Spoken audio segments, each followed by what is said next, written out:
Hello, everybody. Thank you so much for joining us for today's BU Alumni Career Webinar, AI and the Human Leader, What Can't Be Automated and Why It Matters. My name's Jeff Murphy. I'm a member of the Alumni Career Engagement Team from the BU Alumni Association. Today's event is the last installment of our four-part series, Future Ready, Put AI to Work for Your Career Resilience. And I'm particularly excited to be wrapping up that series with Colleen and her topic today. Today's webinar is offered to our 389,000 alumni around the globe, and of course, all of our current students. We appreciate everybody who's tuned in today, some of you joining us from some places that are very far away from our Boston campuses. Throughout your career, BU is committed to helping you define and achieve your professional goals, and we aim to do this by providing everyone with access to a series of valuable programs, tools, and communities. In addition to this webinar series, one of our most exciting resources is a free online community called BU Connects. If you haven't already signed up, I hope you'll take a couple minutes after this presentation to log in and activate your free profile at buconnects.com. We have over 39,000 BU alumni and students already on BU Connects, and it is the very best place to build your professional network with other terriers. You can also join regional and special interest groups, and you can become a mentor, find a mentor, or hopefully do both. Before I introduce today's speaker, just a couple of housekeeping notes. Today's presentation is being recorded and will soon be made available for on-demand viewing on the Alumni and Friends website, which you can find at bu.edu/alumni. Our speaker today is very eager to answer any questions that you may have, and you're welcome to submit them throughout the presentation using the Q&A function on Zoom. You can also feel free to add comments in the chat. I'll keep an eye out for questions that come in through there as well. It's now my pleasure to introduce our speaker for the day, BU College of Arts and Sciences alum, Colleen DelVecchio. Colleen is the founder and chief maximizer at Maxady, which basically means she's on a mission to help people and organizations do what they do even better. She's a certified Gallup Clifton Strengths coach, a career strategist, and a dynamic speaker, known for turning burnout into brilliance and chaos into clarity. She's also the co-host of Embrace the Squiggle, a top 10% podcast that dives into the messy, magical, and very real career journeys of professional women. Think less perfect LinkedIn post and more what's actually happening behind the scenes. With her BA in psychology from BU and a master's in nonprofit leadership and a knack for making people feel seen, Colleen has here to help you stay true to yourself as a leader while embracing AI. Colleen, we are so excited to have you back. You've done several of these presentations for us in the past. They are always fantastic. I know you've got a great slide deck to accompany some of your comments today. If you want to go ahead and get that up, and then the floor is all yours. Excellent. So excited to be here with everyone today. All right, Jeff, let's start with that poll that we have because I want to hear from folks. How are you currently using AI at work? So, as we jump into this topic today, this is a multiple choice one, but you can choose multiple things here, right? So, you can choose as many of these that you are using AI at work. So I think as we have been jumping into this world of AI, people people love AI or they hate it. I feel like there's very few people out there in the world who are in this like, meh, whatever about AI, right? People seem to have pretty strong feelings about it. So today we're going to be talking about how, as a leader, right, you can use AI and right what you can do to kind of solidify your role here. All right, Jeff, how are we looking for our poll? Good. We got about 2/3 of folks that have weighed in. I'm going to give it one more second here, and then we can share the results for everybody. Jerry mentioned in the chat that she uses an agentic agent. I've heard that term, but I can't remember what it's for. All right. So, any predictions on how this is going to land? I feel like most people are using AI at least to edit things for themselves, right? Some sort of communication. So, Yeah. So you right? should see those now on your screen. You're right. I mean, draft, clear, concise communication. 86% of the people who weighted on the poll are using that. Right. And this doesn't surprise me, right? A lot of people are starting to use it to analyze large sets of data or even small sets of data, right? Being able to drop it into an AI tool and have it give you some feedback. Um, and David wrote in too about, optimizing work process, using it as a brainstorming process, partner. I love that, Tara. It's one of my favorite things to do is to ask it questions or ask it to ask me questions. Often I will ask an AI tool, ask me 10 questions about, and I'll drop in whatever that topic is. All right. So we're going to be jumping into this leadership piece. So first I just want to acknowledge, right? Workplace change is inevitable. It's happened. It's happening at a faster and faster pace these days. If you talked to me 10 years ago and I said people are going to be working hybrid and remote jobs, and there's going to be people who are digital nomads, right? Who work anywhere in the world just with their laptop, you'd probably be like, yeah, 1% of the people are doing this. And now there's a lot more. I feel like we've changed a lot into some more skills-based hiring of this idea of thinking about what are people's skills and strengths, and maybe you don't match the exact job description. Employee well-being is getting pushed to the forefront in a way it hasn't. There's generational shifts. The boomers are retiring, us Gen Xers, a lot of us are going, hey, I'm ready to get out of the workforce too. And there's the whole AI piece. And for AI, we have a lot of different pieces of it, right? There's the automation piece, there's the productivity piece, and there's also some of the ethical concerns about it that come up for folks. So here's the thing, right? We are constantly thinking that everything is going to be this like perfect straight line, right? We all think that we're going to start here and we're going to go from here. But what really it all looks like is this crazy squiggle, right? It all looks like some kindergartner squiggled it in. You know, very few people would have been able to say that they predicted COVID or they predicted the amount of AI and how quickly it has jumped in. I think of there was a job title that popped up probably about a year and a half ago called a prompt engineer.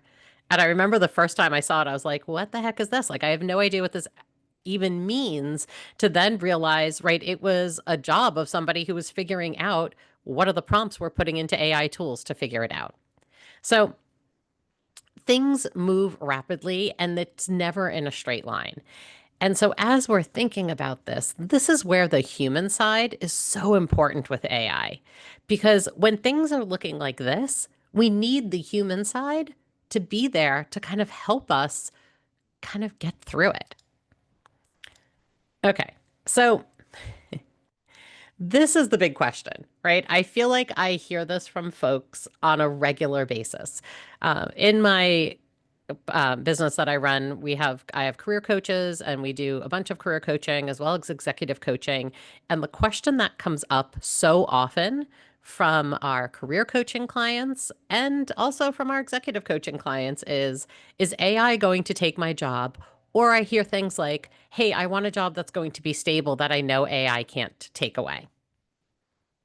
And so, drop in the chat if this is you, right? Are you the person who is worried that AI is going to take your job? And if you're willing to, even tell us what your job is, or if you think of jobs that you're worried that AI is going to take. And we're going to be talking about a lot of these today in the sense that, it's the people side of this work, of all work, that is really important. And are there jobs that AI and, robots and stuff like that might take away? Sure. Right. There are.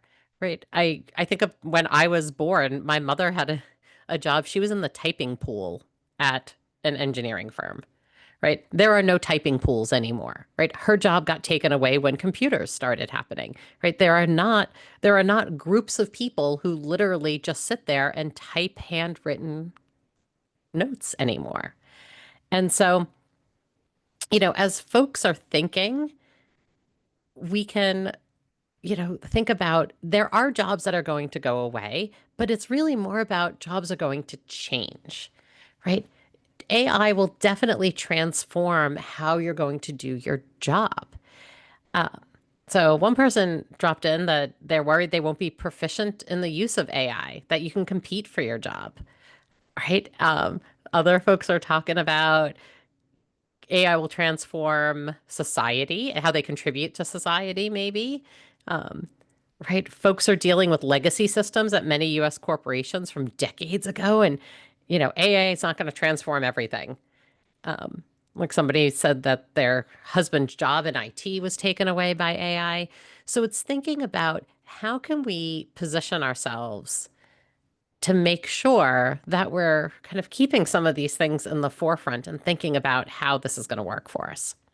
So to me, there are, as particularly as we think about leadership, right? When we're talking about today about AI and leadership, there are really four key skills that leaders have that keep teams moving forward, right? These are the four things that AI cannot replace.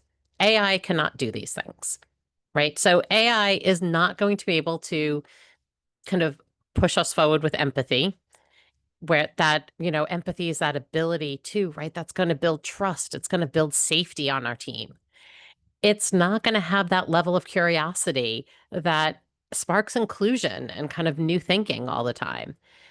It's not going to have that adaptability. Like, yes, AI can adapt and grow, but it's not going to be able to do it in the same way that humans can.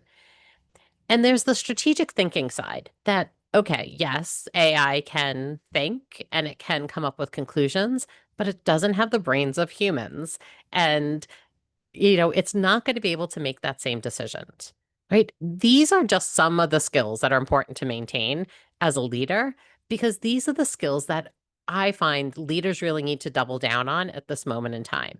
Right. These are not soft skills. Like these are the essential skills right now.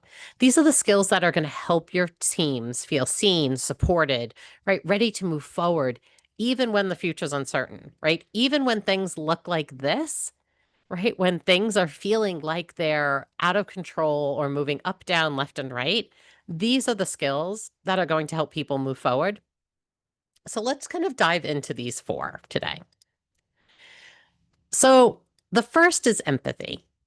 Um, and right, to me, empathy is it's different than compassion. I always feel like empathy is the thing that leads to compassion. Empathy is the I feel you, I can read the room, I understand what's happening.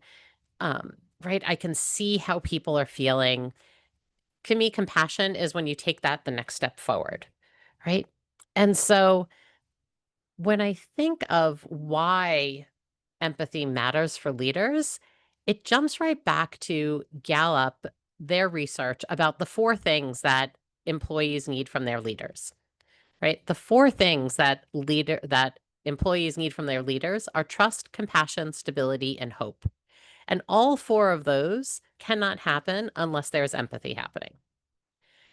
And, why AI can't replace this? Well, AI can't read the emotions in a room.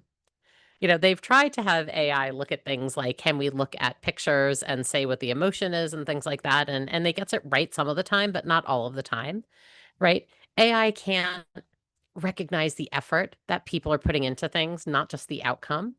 AI can't like build empathy. So this picture of me, this is me the year after I graduated BU. So this is or 2 years after I graduated BU. This is a very old photo. I am at the zoo in New Orleans, but I came back from this trip and the next day my apartment building burned down in Boston. Not the best day of my life, right? So I come back from a trip super happy and my building, Beacon Hill, it was the biggest fire like Beacon Hill had had in forever. It was all over the news. And this is pre cell phone. So, right, I can't call anyone. We find a place to stay. I go into work the next Monday. This was on a Saturday night that the building burned down. I go into work on Monday to kind of tell everybody what happened and kind of explain that, I didn't know where I was going to be living and all of this stuff. And the executive director of the nonprofit I worked at pulled me aside and said, take the next month. Don't worry about coming to work. If you need a place to store stuff, let me know. We have an empty office here because my work was a couple of blocks. And he said, if you have stuff you want to store here, feel free to bring it here. Don't worry about it. We have your back. And what a difference that made, right? At a moment that I was in like a total panic because again, 2023-ish, right? I didn't have I didn't have renter's insurance. And actually my roommate and I at the time ended up going on local news for about 2 months after that, pleading with all of the local, young people in Boston to go get renter's insurance and how important it is. But that empathy and compassion from the people I worked with, when I came back to work after a month, I showed up and there was a big, they called it my fire shower. So instead of a bridal shower or baby shower, the people I worked with threw me a shower to give me all of these things that I was going to need for an apartment because it had burned down, right? What a difference that made. Was I now a, right, very dedicated employee? 100%. Right. I was a good employee beforehand, but wow, what a difference when there was that empathy and compassion that I got. Now, thinking about in the current state, being able to have some open conversations about AI and how it's impacting work will show that you have that empathy and compassion for folks, right? Can you get in there and talk about how AI is going to be impacting people's work? How are we using AI to be able to do work more efficiently, better, right? So empathy, is right. It's really one of the essential ingredients right now for successfully integrating AI into your work while maintaining that morale and productivity. Because empathy is going to ensure that technology is serving the people on your team and not the other way around. All right. So let's look at curiosity. So, right, looking at this picture, anyone have thoughts as to what this picture is? Feel free to drop in the chat, right? What is this a picture of? What are you curious about here? I'm going to let you put that in while I start talking about kind of curiosity and leadership, but I'd love to get your thoughts on what's happening in this photo.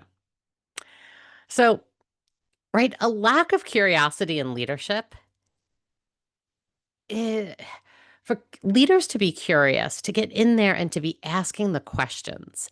Curiosity keeps leaders and everybody, right, learning, adapting, asking better questions instead of settling for those surface level answers.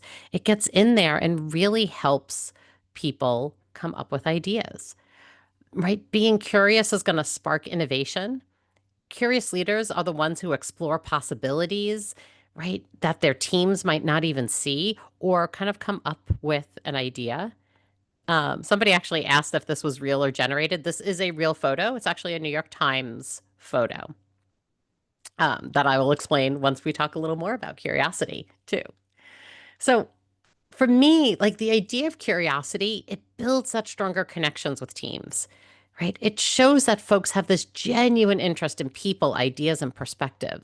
And AI is never going to replace curiosity, right? AI can answer some questions, but it's not going to wonder, right? AI is not going to have that, like, what if we do that? Because curiosity requires context and nuance in a way that AI is not going to be able to do, right? Curiosity requires knowing which questions matter most in a particular moment and why. I also find that curiosity, it's really tied often to the values and emotions and experience that guide our search for meaning. So, okay, what are some of the things that we're thinking here? So, people were thinking this was a study on how to get cows to produce more milk, that it's calming the cows. People are thinking it's AI generated. Classic music played for cows, encourage better milk production. Um, People are asking why are the musicians actually playing in a barn? So this is New York Times each week posts a picture for teachers, and this one was from 2021. That is to spark curiosity in students and get students to ask questions and figure it out. And this particular image is one of student musicians performing for the cows of two local cattle farmers who are Mogens and Louise Haggard in the village of Lund, Denmark. Right. So this concert was a collaboration between, boy, I'm going to butcher these Denmark names here, but the Hoggards and Jacob Shaw, the founder of the nearby Scandinavian Cello Club, which was meant to attract attention to the school and the musicians. And so the caption for this photo in the New York Times was, "Classical music is very good for humans. It helps us relax, and cows know whether we're relaxed or not. And so it makes sense that it would make cows feel better as well." So these musicians, these student musicians, play to the cows every week in Denmark, right? And from a super fun, but I think of this about the curiosity piece, right? Can we think about, right? Is AI ever going to say, "Hey, local cello students, go play for the cows in the barn"? Probably not, right? These are great photos if you ever want to look. If you look up New York Times, they post a curiosity photo every day or every week for teachers. But again, thinking about this from an AI perspective, uh, AI is not going to be able to do this, right? But a leader comes in and can say, what assumptions are we making here, right? How can we shift things? How can we think about this differently as a leader, as a team? How can we approach things in a way that might be outside the box? All right, our next one is adaptability. And yes, AI can learn, right? Generative AI is here, right? It is learning quickly, but it's not going to be able to adapt in the same way, right? For any of you who have been in the workforce for a while, you remember back when, right, if I was going to invite everybody to a coffee hour at work, I would mm, either draw something on a piece of paper or somehow type it out in very boring print. I would then go to the photocopier, make 50 copies to put in everybody's box, and then I would fax it to everybody who might be at a different location, right? This doesn't happen anymore. It moved really quick. It felt like we went from one day to having all these boxes to one day I showed up at work and they were like, everybody has a computer. We all have email. We don't have these anymore, right? We can adapt quickly.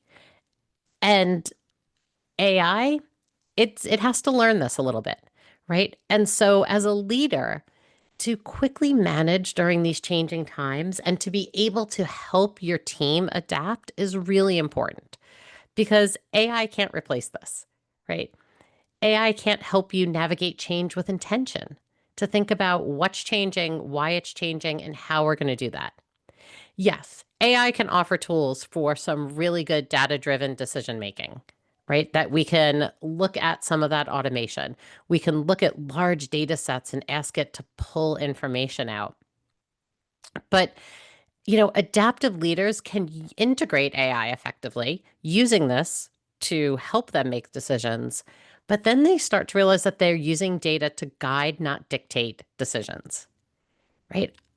When people tell me they make, data guided or data decisions, all their decisions based on data, I always think, I want to make my decisions informed by the data, but I'm the one who's going to make the decision because sometimes the decision based on straight data isn't the best decision for my team, right? It's taking out that human aspect. So remember to balance that data with your human judgment.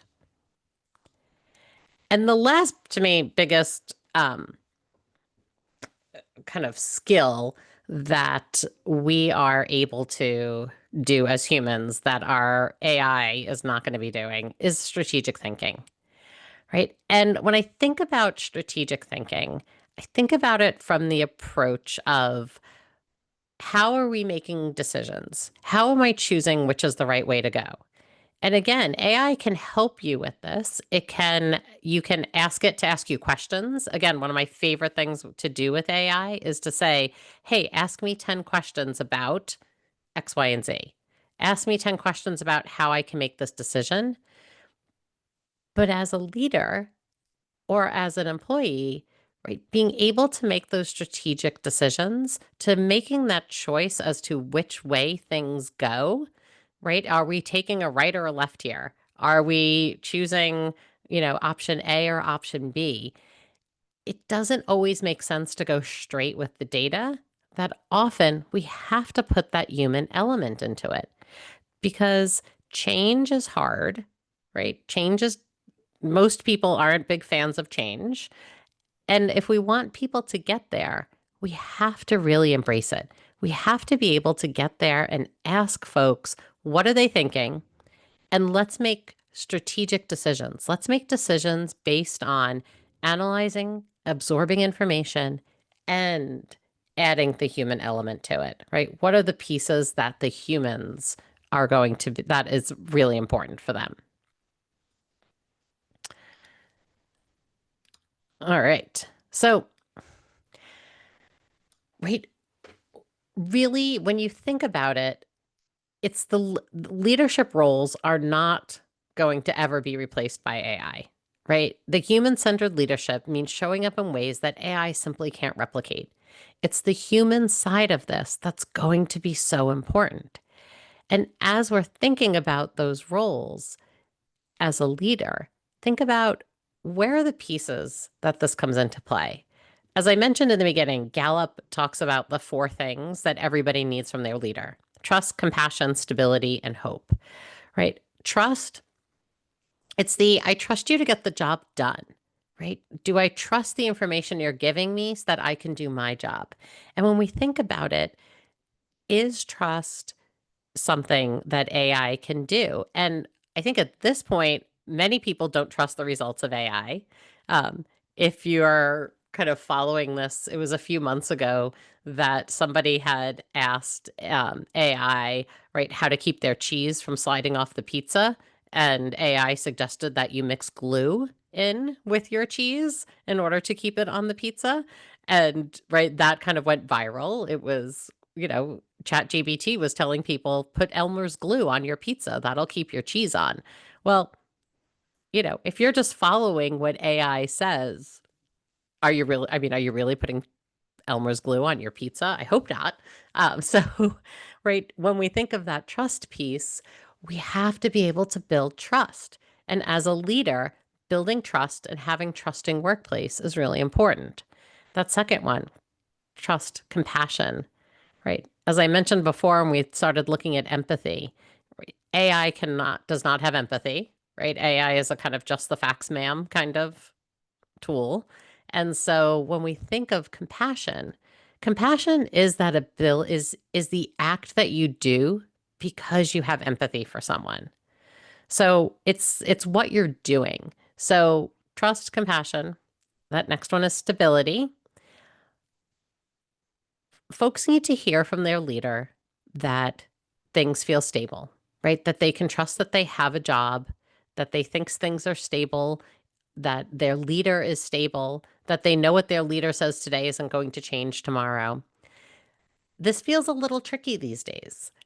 When I think about, as Gallup does their workplace research regularly, and it keeps coming up, right? Trust, compassion, stability, and hope.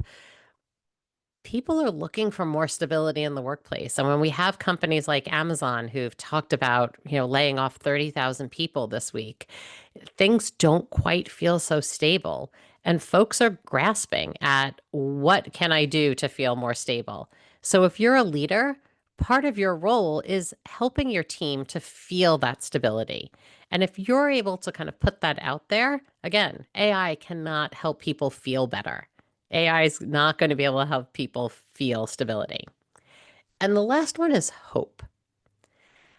And this is one that often when I'm working with leadership teams, they're always like, these feel a little, I don't know, earthy crunchy for a lot of the corporate teams I work with. But when it comes down to it, these are the things that people need from their leaders. And AI simply cannot replicate these. And when Gallup found that hope was one of these top things, what they really defined it as was people need hope that the future is going to be better than today, right? They need to think that if I'm continuing to show up here, are things going to be better here today, tomorrow, than they are today, right? Is the future going to feel better? And so as we are integrating, and as a leader and you're integrating AI into different tools, it's having those conversations so people can hear, is this, they can hear the kind of compassion there, right? That they can hear your hope for this, that we can look at, is there a way to use AI to make our jobs easier? right? Is there a way for us to start using AI to take out some of the more kind of repetitive parts of our jobs and give us more space to do more strategic thinking, to be more curious, to have more empathy for each other? And that's one of the best parts of AI, right? When you think of what are the things that AI can easily replicate for you, what are the things that AI can do for you that kind of gets in the way of you being able to do your day-to-day job, right? What are the things that take up a lot of time for you? So then you can spend that time being curious, that you can spend some of that time having strategic thinking. I know when I'm working with teams and leaders, often I'll sit down and say, right, how many hours a week do you get to just think? Right. And rarely does anybody say like hours, like I'm lucky if I have minutes to think between meetings, right? Most of us don't get that time anymore to sit and maybe read an article about what's new in our field, or to be able to really think and get curious and kind of go down a rabbit hole of something that might make our jobs easier and better. And having AI tools to be able to do some of the other things quicker gives you that ability to kind of get that time back in your day. So, some quick wins that I think make it easy, or some quick wins to kind of put some of this real kind of human centered leadership in, is thinking about, right, how can you start meetings with a check in question, right? What are the things that you can check in with folks to see how folks are feeling? And so, it can be it could be the how's everyone feeling today? It could be something. It could be a check-in about a particular um, kind of task or different project that you're on, but really thinking, how can you put that human side into it, right? Maybe you can start asking with, what's something we haven't considered yet? And again, you can even use AI to help in these ways, but these are the human-centered sides that AI can't figure out. It can help and it can augment it, but it's not going to do it for you. But are there things that you can think about that your team hasn't considered? The next one, which I think is really important, is to have the conversation with your team about, are some of our tech tools helping or harming our connection? Right. When we first went to Zoom or Teams or whatever video platform you're using for work, right? Whatever you use, when this first happened during COVID, there are folks like me who've been using this for years, right? Jeff and I have both been doing things where we're like, oh, yeah, we've led webinars forever, but no one ever got on video, right? It was always just the presenter. And all of a sudden, COVID hits, and I have company after company reaching out to me saying, how do we do this, right? How do we get on Zoom and still have connection? And so, for folks who are in roles that are fully remote, it can be tough. It's hard to have that same level of connection. And so I don't know that Zoom is necessarily harming your connection, but it's not always helping it. So thinking about, are there ways for you to find ways using technology, using AI, using some of these tools, or figuring out other ways to make that connection? That's so important. And then the last one is thinking about, right, how do you want people to feel after they work with you? Right?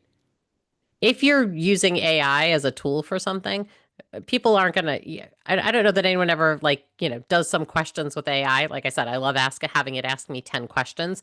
I don't finish it asking me those 10 questions and be like, oh, I love that. That was so like exciting. AI and I now have this fabulous connection with each other, right? That's missing that human piece. It's good when I don't have somebody else to do that with, and when I'm looking for some way to kind of have that connection. But I want you to really think about that emotional side, that human connection that we have, and how are people going to feel after working with you? So when we think back, right, as we were starting and we're thinking about, right, all of these skills that are really going to help you move teams forward, to really thinking about how can we make sure that we are centering empathy in our work, that we're being curious, not just with the work, but also with the folks that we work with, right? Curious about them as humans, that we're asking questions, we're building those relationships, we're showing that we're adaptable, and that we're building those strategic thinking skills where we're able to make decisions not just based on data, right? Yes, there might be data informed, but there's also a human side to our decision making. All right. Um, that is kind of my overview of this piece of my leadership. This is me. I'm happy to connect with folks um, on link. This is my LinkedIn, so please connect with me on LinkedIn, and we can open it up for some questions here, Jeff.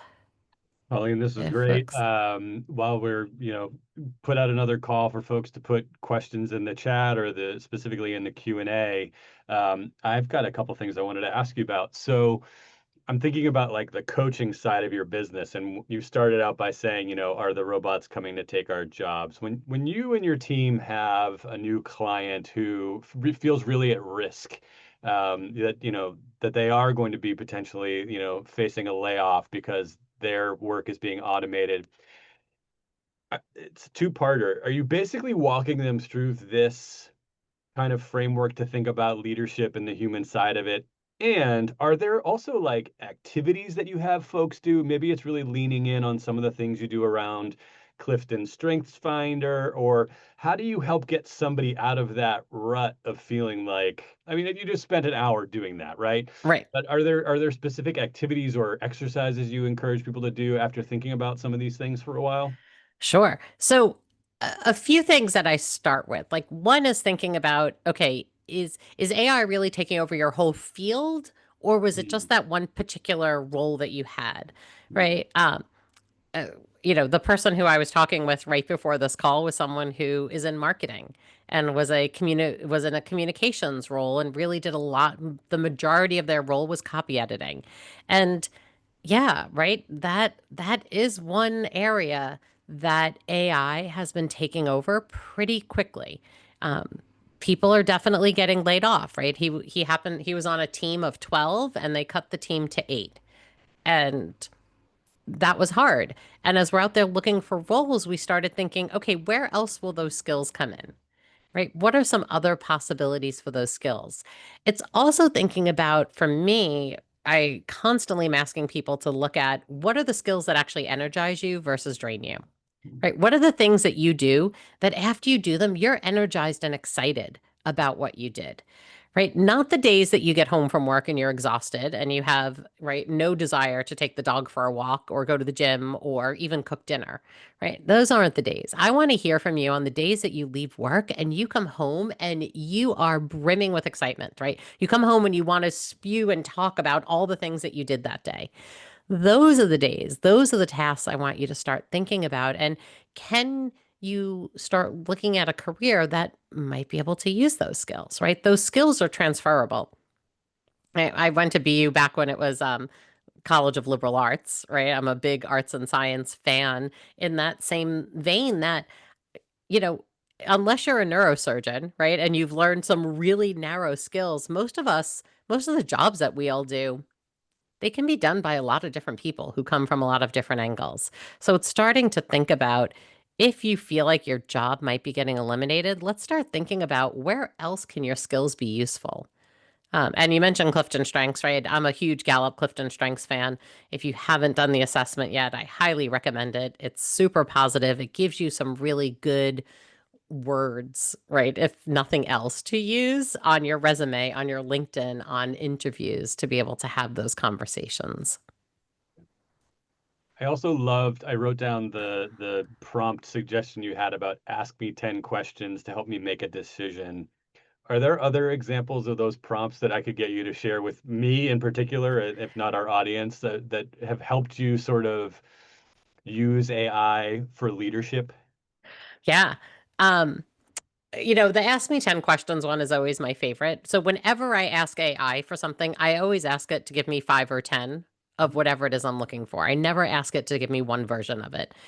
So One of my favorite ones, if folks are, I use this when I'm helping somebody rewrite their LinkedIn about section, or you can use it when you're rewriting anything, but your LinkedIn about section is where I love to use it, is, okay, here's what I've written, or here's my resume. Write me a LinkedIn about section.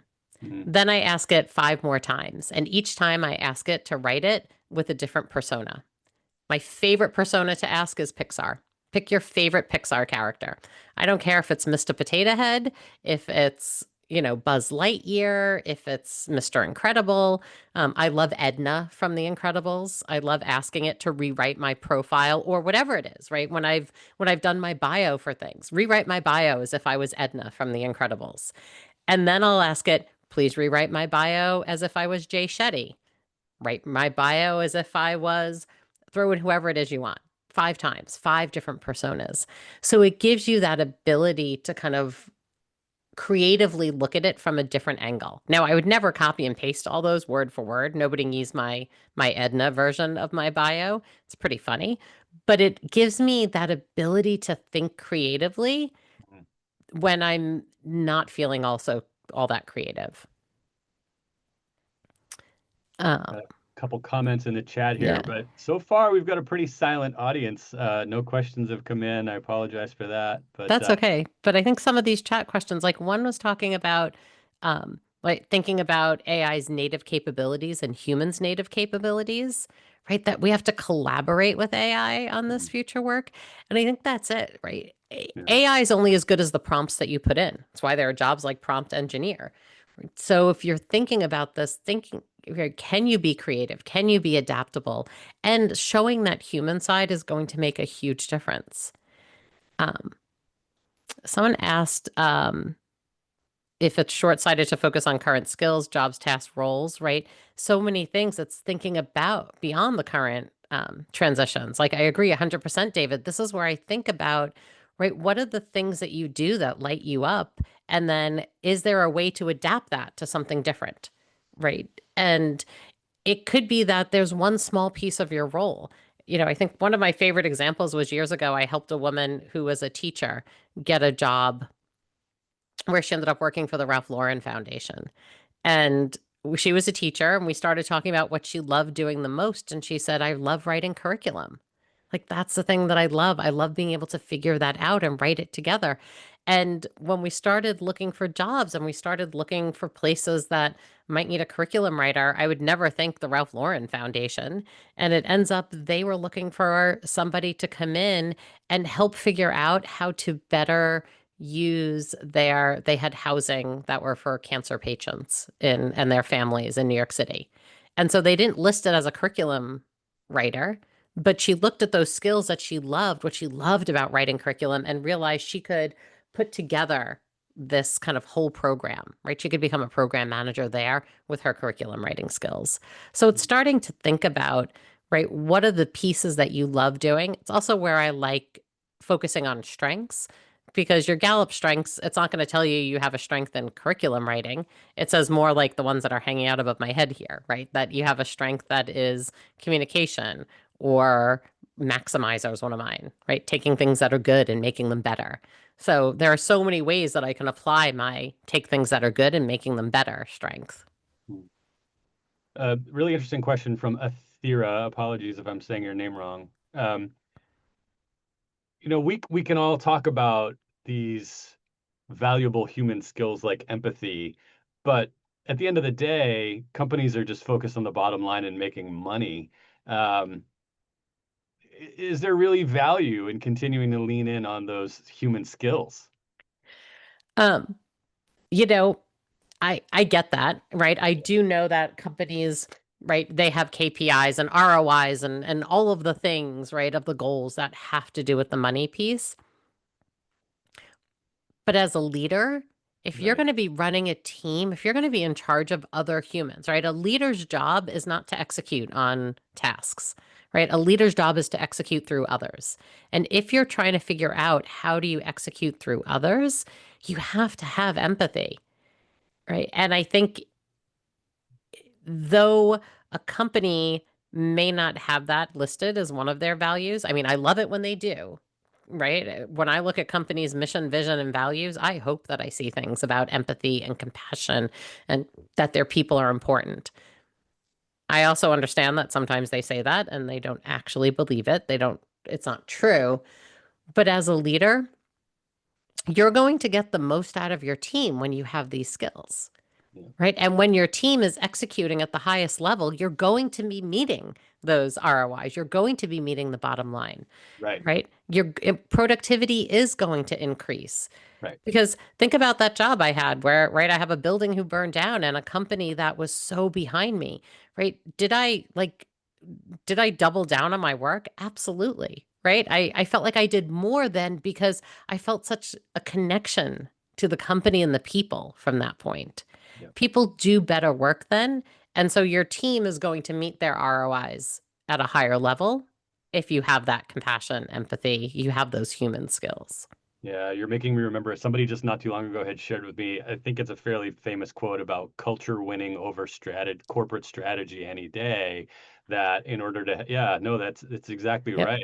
I think we've all experienced that where when you're on a really high performing team, often it's about culture, and that does translate into the ROI. Yeah. And I'll say, right, culture, my favorite definition I heard of culture is how we get stuff done here, right? Mm, Culture it's not foosball tables in the break room, right? Culture really is how do we work together to accomplish things? And so if you can look at it from that perspective and you're thinking, how do we work together to accomplish things? That's going to give a bit better KPI and better ROI and all of those things, right? Meet the goals, meet the bottom line. yeah. Well, I've always valued the culture that you and I have working together over the years, and I think we've really done something great here in helping our alumni and students think about this stuff during this critical time. So, Colleen, on behalf of the entire university, just want to say thank you for everything that you do for BU, and thank you for doing this presentation today. Yeah, thanks everyone. It was great to chat with you today. Yeah. I want to thank all of you for joining us, particularly those of you who've donated to support the university and our students. Of course, if you'd like to make a gift to have an impact on the next generation of terriers in the workforce, I hope you'll visit bu.edu/give. Our next career webinar is coming up next Wednesday, November 5th. It's going to be a fascinating talk with another longtime volunteer of ours. And she'll be presenting a webinar on creating social connections at work. So I think that dovetails nicely into what we were just talking about in terms of culture and interpersonal relationships. So we still have plenty of space for that webinar. You can sign up for that now on our website at bu.edu. Thanks again, everybody. Hope you have a great day or a great evening wherever you might be. And thanks again, Colleen. It was great to see you. Thanks, Jeff. Bye, Take care, everyone. everybody. Bye bye.